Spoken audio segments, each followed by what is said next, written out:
Agora você ouve uma palavra de vida com o pastor Érico Rodolfo Bussinger.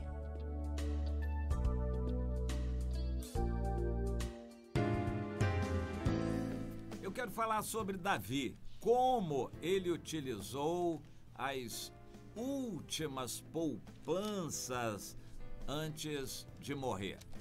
Davi pode ser considerado um exemplo para nós porque ele fez o que deveria fazer.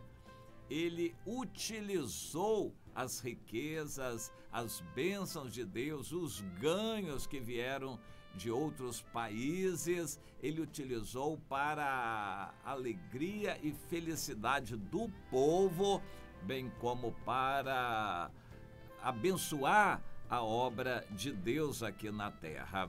Davi teve esse vislumbre. A Bíblia não fala que ele colocou imposto sobre ninguém. Aparentemente, ele não cobrou impostos da população. Ele tinha as fazendas dele, vivia uma vida simples, sustentava o seu palácio com aquilo que era dele. E o resto do povo, cada um vivia a sua vida tendo o seu patrimônio. Mas a ganância é um problema e essa situação se reverteu na época de Salomão, porque Salomão inchou o palácio de todo tipo de gente, inclusive de mulheres estrangeiras, aumentou os gastos, aumentou o luxo e o padrão de gastos, começou a cobrar impostos, foi aumentando esses impostos gradativamente até chegar ao final da vida e esses impostos estarem num nível insuportável pela população. Era mais ou menos o que acontece no Brasil. O nível de impostos estava altíssimo. O Brasil é um dos países do mundo, se não é o país do mundo, com mais altos impostos, a carga tributária mais elevada. E o Salomão fez assim, arrochou o povo com uma carga tributária muito elevada que o povo não tinha mais condições de suportar. Isso tudo para sustentar o seu luxo, sustentar aquele luxo que não parava de gastar. Acumulou uma riqueza muito grande, mas não usou, Salomão, não usou essa riqueza em benefício do povo. O povo ficou pobre, arrochado com impostos e Salomão vivendo, esbanjando dinheiro na riqueza, concentrando uma riqueza colossal. E não adiantou nada, porque 5 anos depois da sua morte veio o Egito e levou aquela riqueza toda. O faraó do Egito invadiu Israel, levou a riqueza de Salomão toda. A conclusão é, não adianta juntar tesouros na terra. Mas vamos pensar em Davi, focalizando o capítulo 29 de 1 Crônicas. Davi, mais ou menos, e ele diz isso, não cita números, mas aproximadamente ele dava 90% do que ele arrecadava dos despojos para Deus. E ele ficava com, digamos assim, 10%.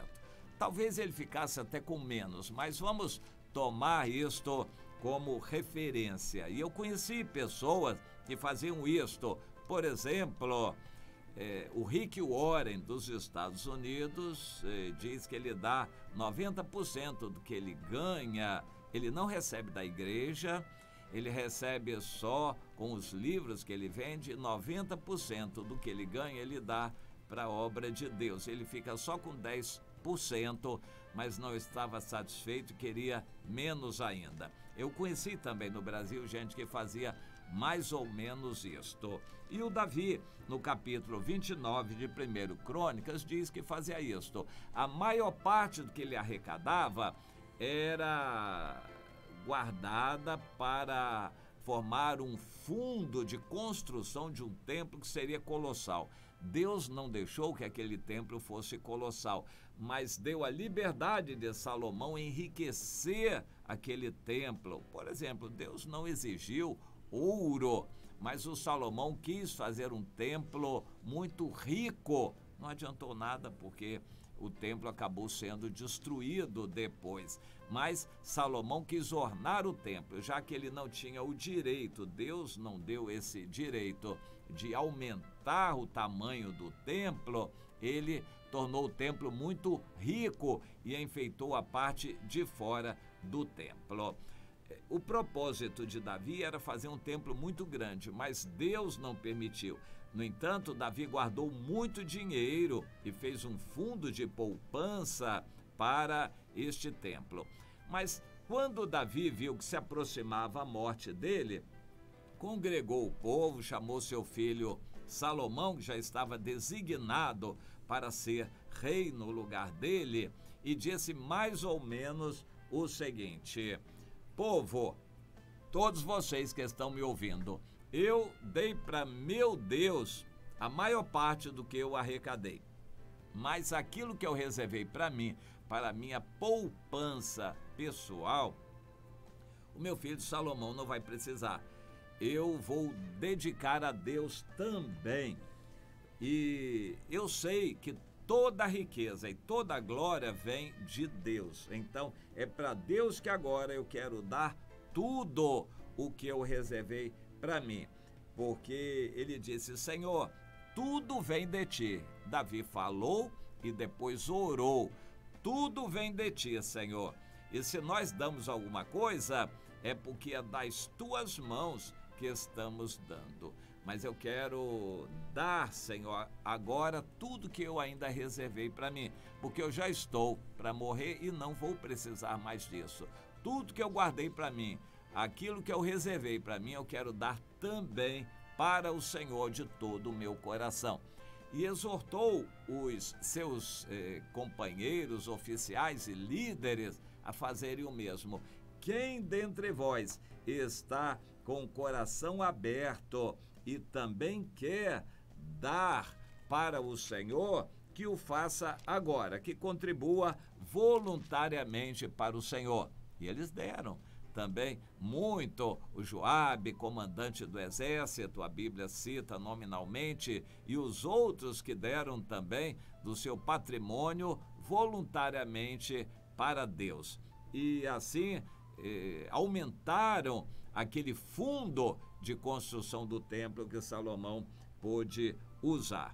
A seguir, Davi fez uma festa com muita fartura e pôde se alegrar com o povo, glorificou a Deus, exaltou a Deus e distribuiu muita comida entre o povo, para que todos se alegrassem, e disse: louvem mesmo a Deus, louvem com toda a força, com toda a dedicação. E a congregação toda louvou ao Senhor. Ao outro dia trouxeram muitos sacrifícios a Deus e ofereceram milhares de sacrifícios ao Senhor. Comeram e beberam naquele dia perante o Senhor com grande regozijo.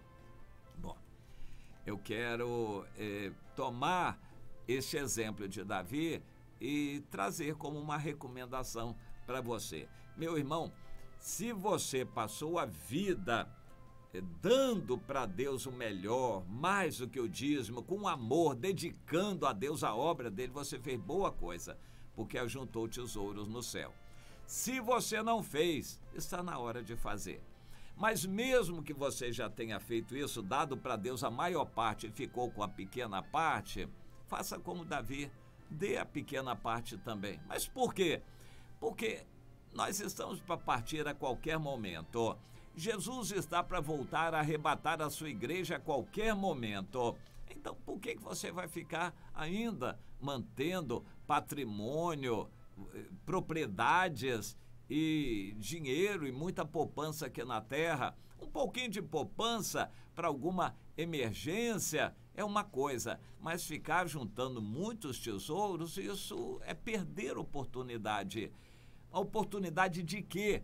De você ampliar a obra missionária, de abençoar os que vão, de você fazer os irmãos felizes. Dê uma festa, pague uma festa para os irmãos se alegrarem na casa de Deus, pague o retiro espiritual para muita gente que não tem oportunidade de poder aproveitar a oportunidade.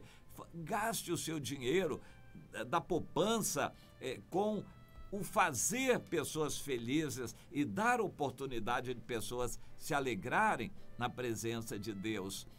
O Salomão pôde escrever, claro, muito antes de ele morrer, ele pôde escrever no livro de Eclesiastes o seguinte: lança o teu pão sobre as águas, porque depois de muitos dias o acharás. Reparte com 7 e ainda com 8, porque não sabes que mal sobrevirá à terra. Você entende isso? É dar do que você tem, de sua poupança, do que você ajuntou para fazer os outros felizes, dando oportunidade de se voltarem para Deus, e vai estar ajuntando tesouros no céu.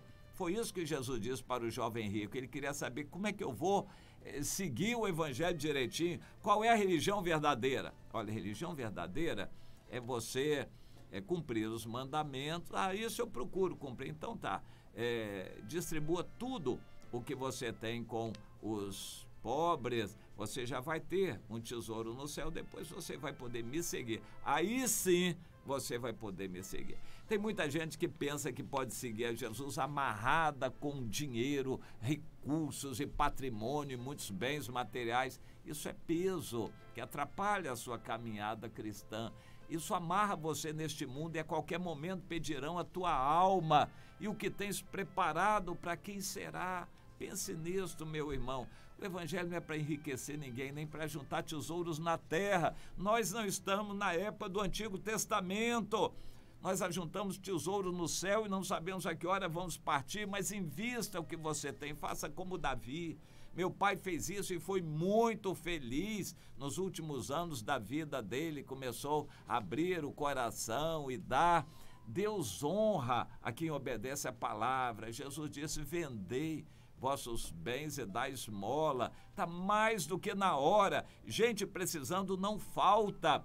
Gente que pode ser abençoada com suas dádivas não falta. Use para a glória de Deus aquilo que Deus deu. Foi Deus que deu para você, se conseguiu ajuntar até agora. Não põe o seu coração nessas coisas, comece a se abrir, a dar, dê significativamente, faça como Davi, dê a maior parte, dê tudo. Nós estamos muito próximos da volta de Jesus e não é mesmo para juntar tesouros aqui na terra. Aproveite a grande oportunidade que Deus está te dando enquanto é tempo de ajuntar tesouros no céu. Depois você não vai ter nunca mais que se arrepender. Pense nisso. Você indica.